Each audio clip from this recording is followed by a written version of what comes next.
Hello and welcome everyone. My name is Lena Sarma. I'm from Riga Tech Girls and a company in Telfi. And also, hello and warm welcome from me. My name is Kristaps Krafte. I'm the founder and CEO of a digital health company based here in Riga called Vigo Health. And I'm also leading the digital health association here in Latvia. But no more about digital health today. These were only one time when I was allowed to speak about it, because today's topic is defense. Yes, so welcoming you to the Muse stage, where we will talk about defense and cybersecurity. These themes that are becoming more increasingly important for us nowadays. Correct. And I want to welcome you to the most protected stage, because we're going to be gathered by companies, by entrepreneurs, and by enthusiasts from the defense and cybersecurity space.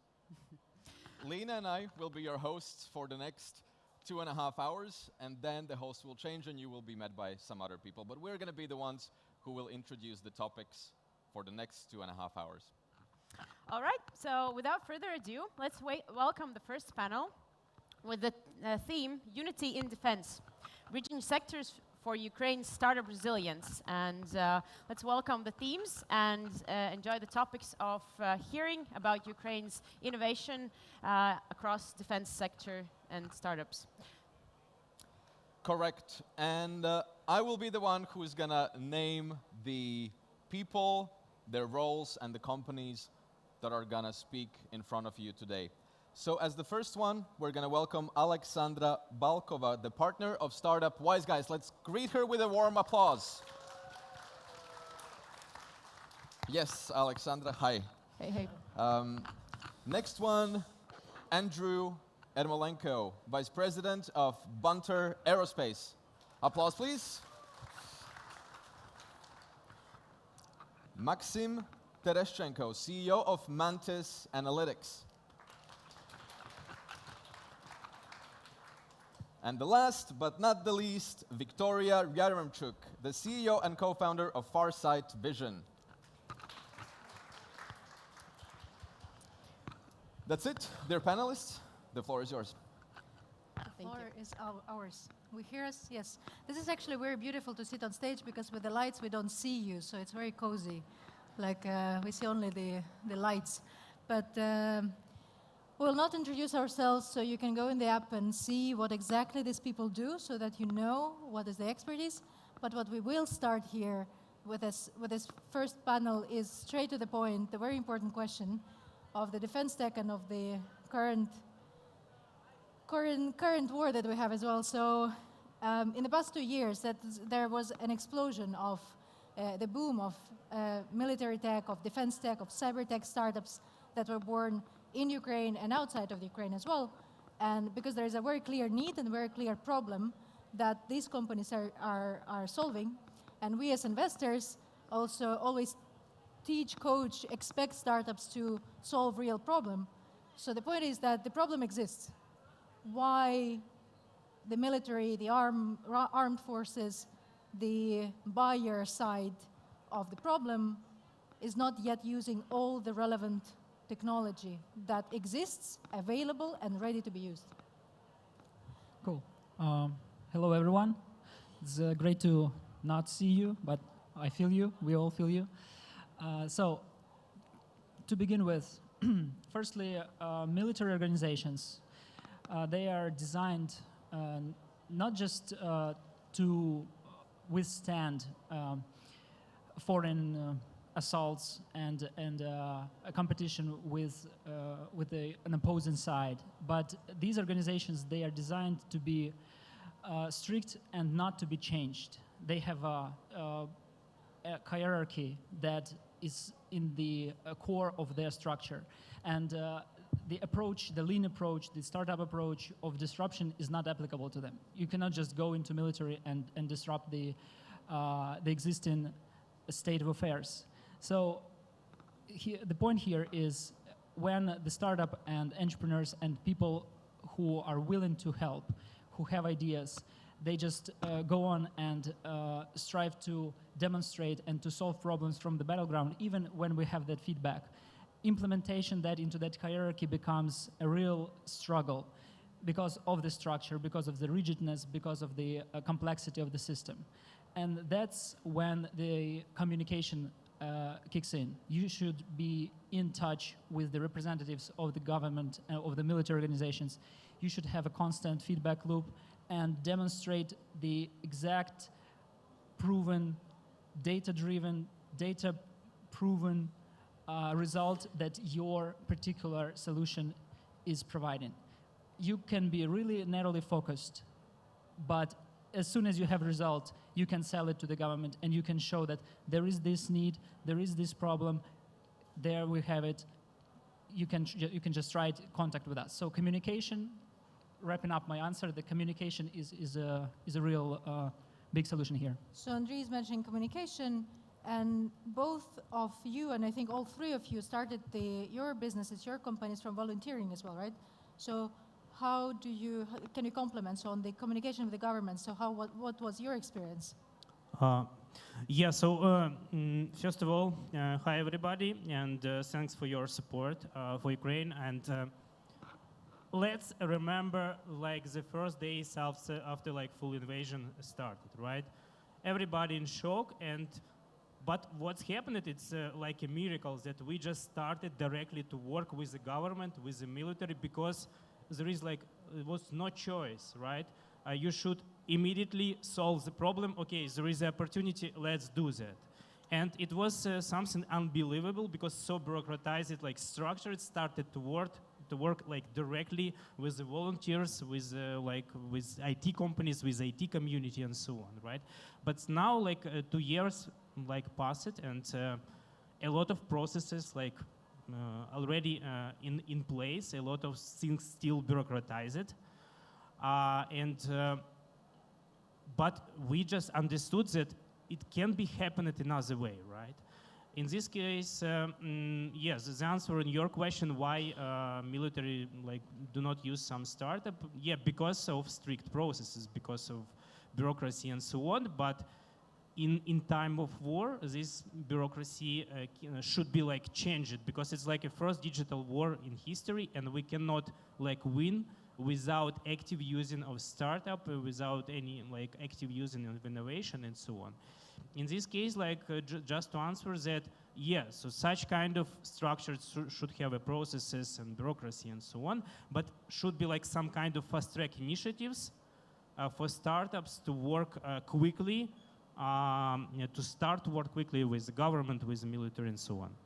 Victor? And then to add to that, we all know that we as startup founders quite often get excited about what we found, right? What we create. And we are so excited that we are that's so cool. They should use it.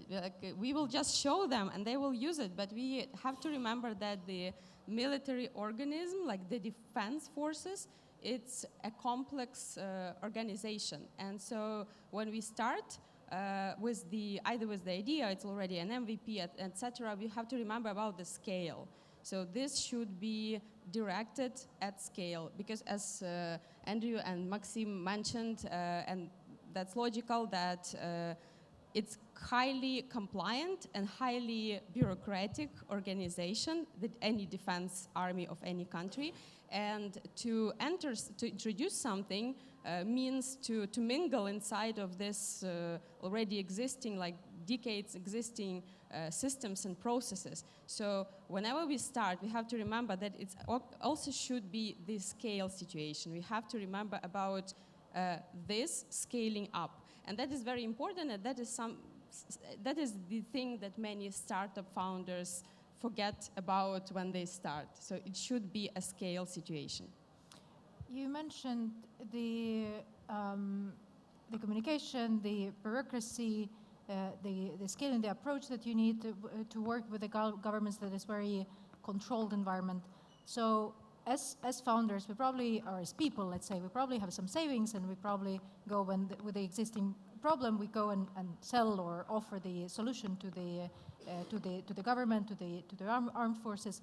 When was that moment when you realized, or what is the process of selling, and how can you sustain yourselves as founders, your teams that you need to pay, and well, government can pay, right? So this is a great buyer, right, to solve the existing problem. So what's your process of paying your teams, your employees? How do you approach let's say sales? I guess so. This question, it can be combined with the previous one because we all started on volunteering basis, and it's clear why, because we are Ukrainians and we wanted to help our country. But not only that, basically we all started with the idea to do good with what we can do with our expertise and knowledge. But obviously at some certain point, when you understand that you need to scale your team as well, to scale your company, your product, you understand that you need to get resources for that. And it's not that easy if you understand that the scale process with the governmental contracts is actually years in making sometimes. So that is where you understand that you need to go fundraising and involve investment and grants, etc., or try to work with the clients that probably, as in our case, can use the product dual use. Just interesting insight that we started as volunteering, but in some time we just understood that okay, team is burnout, right? We have like our cost increases, and we need to be commercialized, right? And when we started to talk with investors, they said, okay, but who paid for the team like this first year? And we just answered, no, we just volunteering. Yeah, you are volunteering, but who paid for that, right? So in this case, it's just clear only for Ukrainians how you can work full-time, 1 year and a half without any salary and so on. So, but it's not like a right reality, right? Everything should be commercialized. And if we talk for dual use for Miltech project, there are several opportunities, for example, that we are exploring as a company. You can find the grants. It's also possible from government, from different kind of. Also, there are a lot of defense station dual use accelerators. Also, I think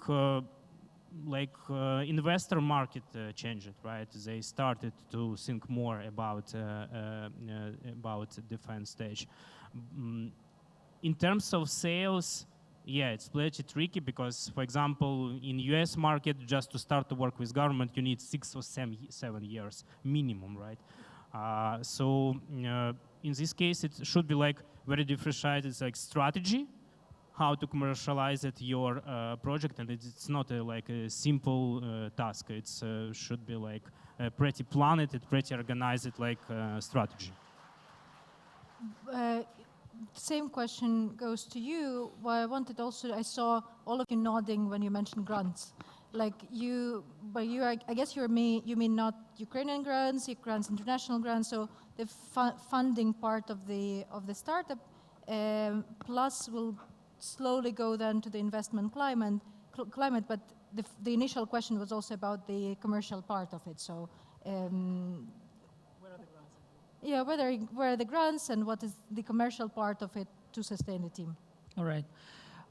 Well, grants are there, and both Ukrainian and international. And they exist and they help, but you cannot rely on them. We were nodding because, yes, they are an option, but they are not the go-to variant. Also, you said that government is a good customer or market. It's cool, only that it's not. I mean, it's so bureaucratic.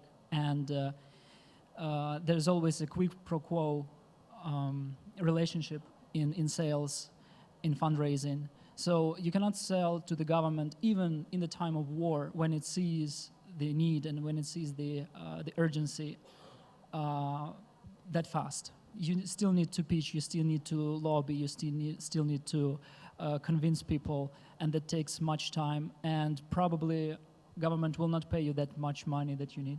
So the go-to variant for us, in particular in the company that I'm from, was fundraising. There's still same thing that startups do. So the same instrument that you use in your peaceful, let's say, business and life, the same thing is used when the war has broke up and is going on.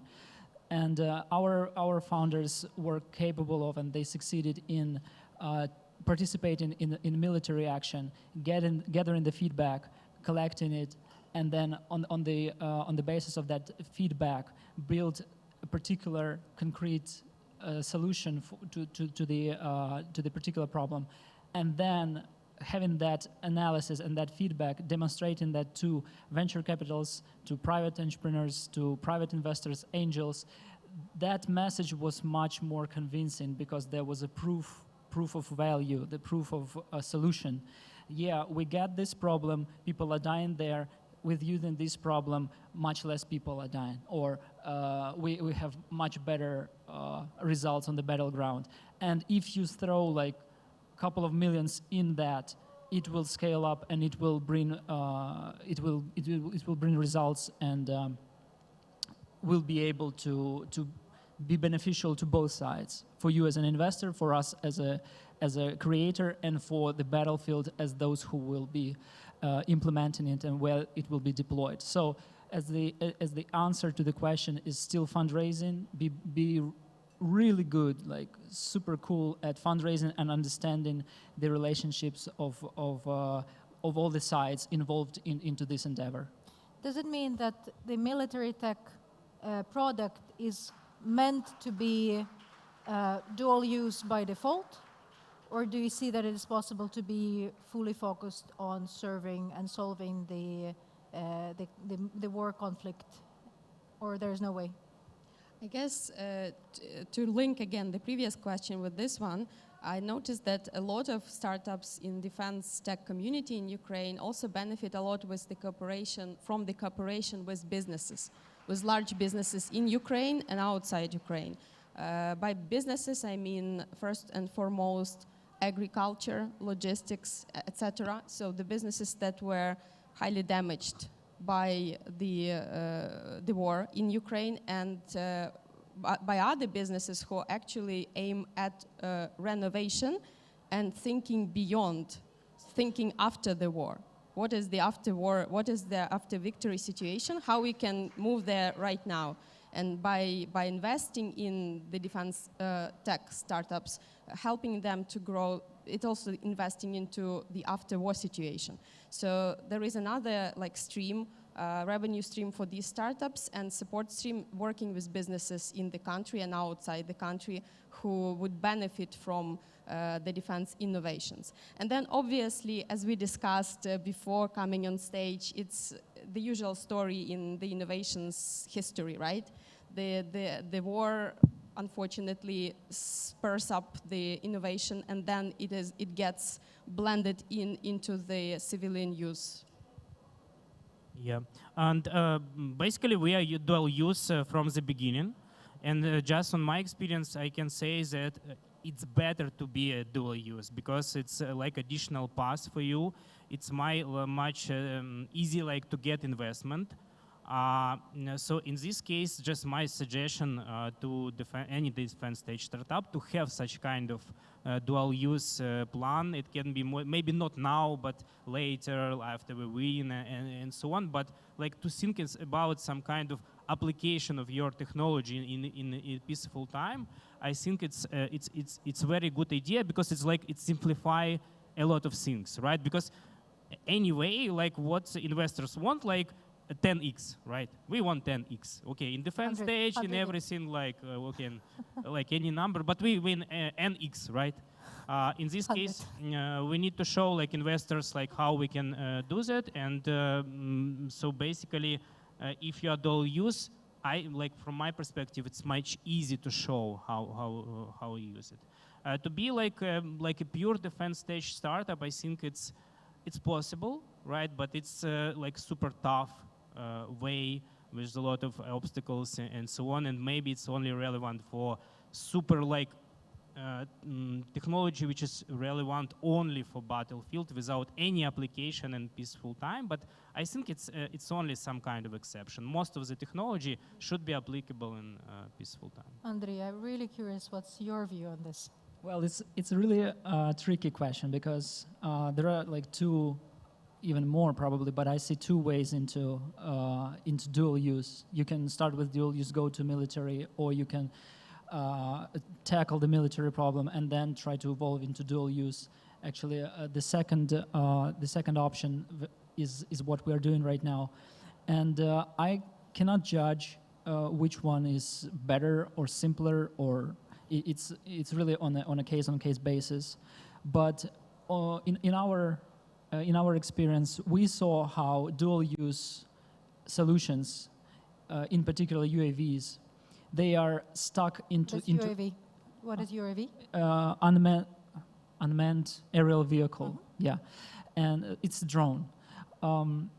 We saw how companies with existing dual-use UAV solutions that were sold in for agriculture, for reconnaissance, and whatsoever, they are just stuck into their capability borders. They cannot just surpass them, even if the military context requires that. So they may be.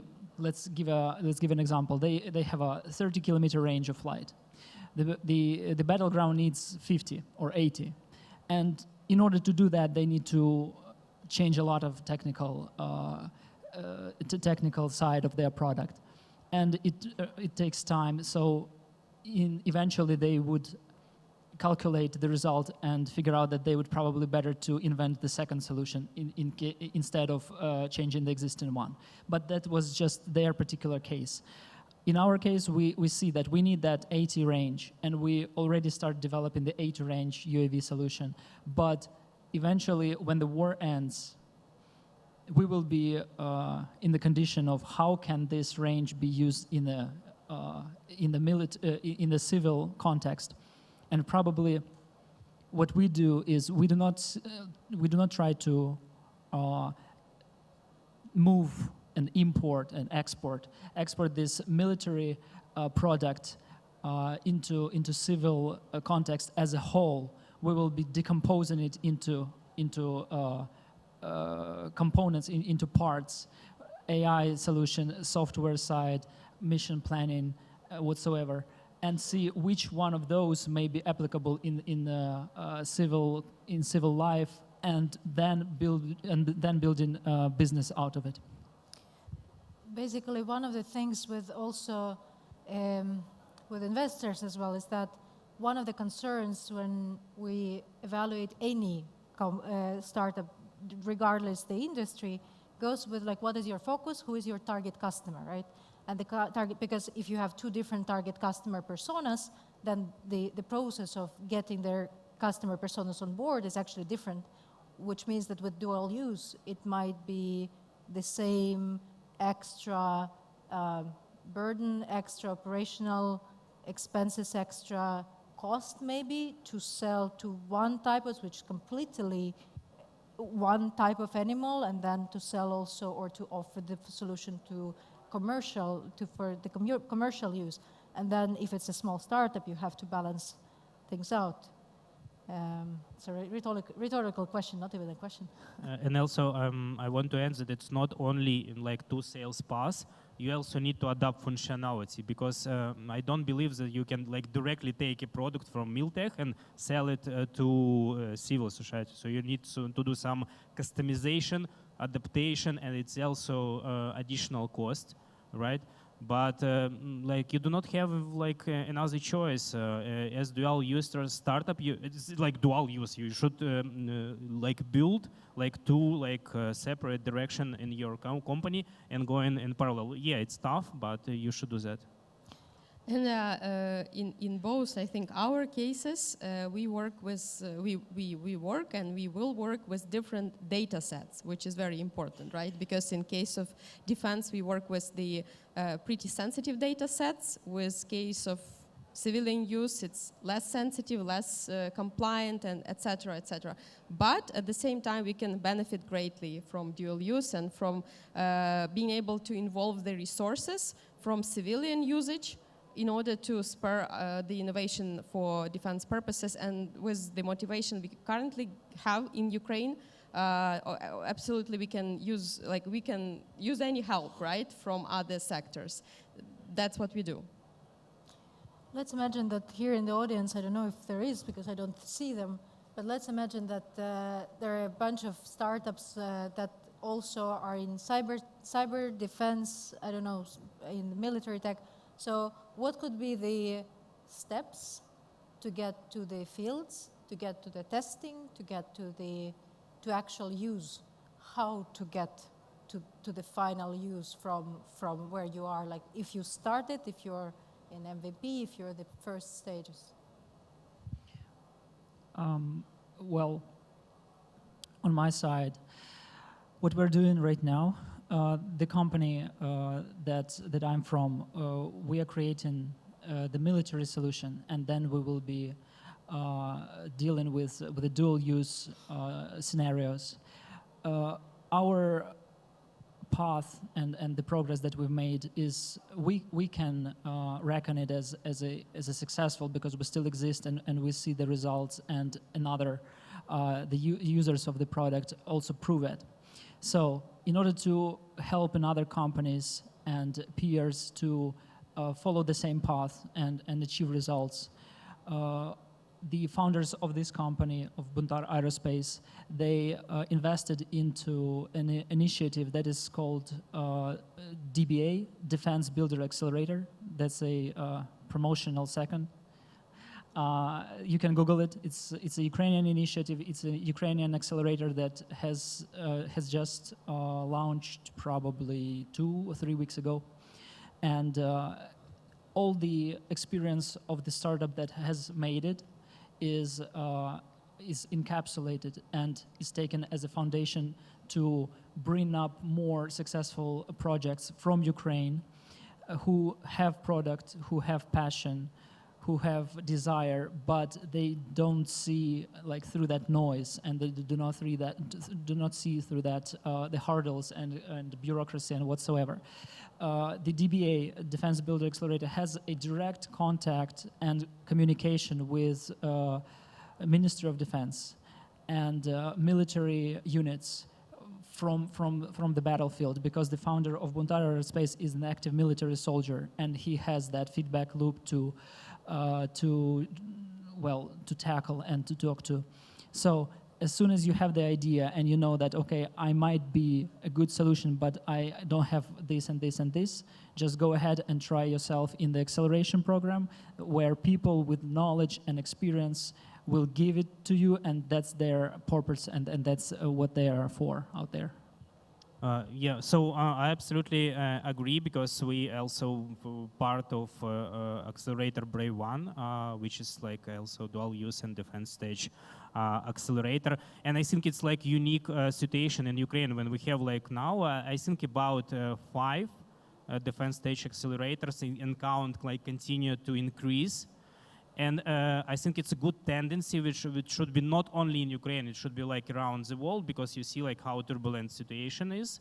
And for defense stage startup, it's better to start with acceleration, but not with usual acceleration, with like specifically focused acceleration, because it's it's difficult to start work to defense stage from the street or with national security and so on. But using these accelerators, you have a fast track. And you can prove your technology, and after that acceleration you can take a final decision. You want to be like a pure defense stage, or you want to be dual use, or you want to switch to commercial. It's also absolutely good track, because you are building the business, right? First of all, it's a business, right? And you need to be profitable, and if you can be profitable in like commercial sector, it's okay. If you can be profitable in defense stage, it's okay. If dual use, it's also okay. Yeah, I think in our case, community is everything, from all perspectives, from business growth, from accessing test fields, from accessing military units to getting data sets, to validating, to involving clients, to like everything. So community is everything. Brave One is the platform we all are members of. So it's, I think, larger than acceleration only. It's a great example that we can, all of us can share our knowledge about, and that's something that definitely can be shared once the interest is in how we do this in Ukraine with other countries. And as you mentioned, we have other programs now actively being created around business schools, around the communities of like drone manufacturers, other manufacturers. So there are like communities, and community of communities is something that is very important for us and is definitely the way to get inside of the process with the defense tech or dual-use startup. Well, I just wanted to add that it's maybe a little bit, just a little bit off top, but what I've noticed here is here on TechChill and similar events is just a perfect storm for startups for the military and dual-use domain right now. And the biggest advice that just popped up in my mind was, it's not an advice, it's just an observation. It's the best time to collaborate and unite right now, because it's hard to create a real game changer solution in military just on your own, when you don't have team, when you just start from the bottom. Here, I was just passing by, and there is like AI vision, these military drones, these guys do 3D modeling, and this and this and this. And you understand, like, if they all unite, that would just be a real blow. And why not? I mean, you have capabilities of doing that, so just maybe should our human nature push down our ego and open up and try create something valuable and cool.